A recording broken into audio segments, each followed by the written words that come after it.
साक्षीदार आहात, म्हणून ते पुस्तक तुम्ही वाचलं पाहिजे. नाही, पण राऊतसाहेब, एका घटनेचा तुम्ही त्या पत्रात उल्लेख केलेला आहे की ज्या एकनाथ शिंदेनी तुम्हाला अटकेपूर्वी फोन केला होता आणि ते असं म्हणाले होते की मी वर बोलून घेऊ का, आणि तुम्ही नकार दिला होता. तुम्ही म्हणालात की अनेक घटनांचे ते साक्षीदार राहिलेले आहेत. अशा काय घटना आहेत ज्या ईडी त्यासाठी मला अनेक गोपनीय गोष्टींचा भांडाफोड करावा लागेल, आणि ते नैतिकतेला धरून नाही. स्वतंत्र पुस्तकाचे विषय आहेत ते, आणि ज्या गोष्टी गोपनीय आहेत असं आपण मानतो त्याच्यावरती प्रकाश टाकणं, लिहिणं, बोलणं हे नैतिकतेला धरून नाही. आपण विश्वासाने जेव्हा काही गोष्टी चर्चा करतो किंवा आपल्याला कोणी काही सांगतं आणि ते आपण नंतर त्याचा आपल्या प्रसिद्धीसाठी गैरवापर करणं, पुस्तक रूपानं असेल, भाषणाच्या रूपानं असेल, खळबळ किंवा सनसनाटे माजवण्यासाठी, मला ते पटत नाही.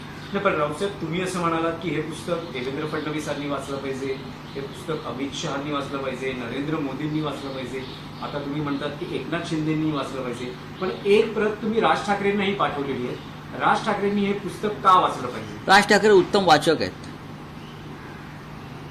राज ठाकरे उत्तम वाचक आहेत. स्वतः राज ठाकरे यांच्यावर सुद्धा किंवा त्यांच्या सहकाऱ्यांवर सुद्धा ईडी, CBI या तपास यंत्रणांचा फास आवळलेला होता. त्यातून ते बाहेर पडले. किणी प्रकरणात CBIनं त्यांना अडकवण्याचा प्रयत्न केला होता, तुम्हाला माहीत असेल. एक प्रकरण घडलं होतं. आता काही व्यवहारासंदर्भात ईडीनं त्यांना त्रास द्यायचा प्रयत्न केला, त्यांना आणि त्यांच्या सहकाऱ्यांना. त्या प्रत्येकाने हे पुस्तक वाचावं. ज्यांना जे कधी काळी ईडीच्या सहवासात आले, जे कधी काळी ईडीला घाबरून काही निर्णय घेतले, शरण गेले, किंवा जे ताटमधून उभे राहिले, त्या प्रत्येकासाठी हे पुस्तक.